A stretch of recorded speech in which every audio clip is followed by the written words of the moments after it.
هذا أخويا الفاهي، أنا شاك بأنه أكو وحدة مسويت له سحر.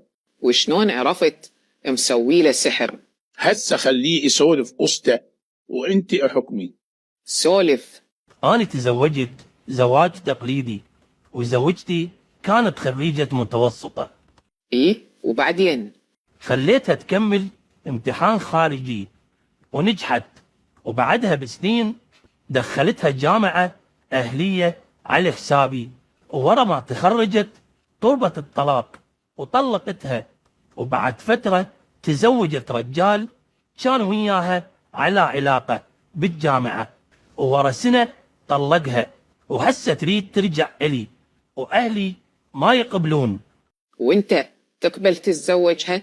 اي نعم، ارجعها لين تعلمت الدرس وعرفت قيمتي. ها مو قلت لك مسويت له سحر؟ هذا مو سحر، هذا مرض خطير اسمه خرونج، وأعراضه من يشوف المغية يصير خروف.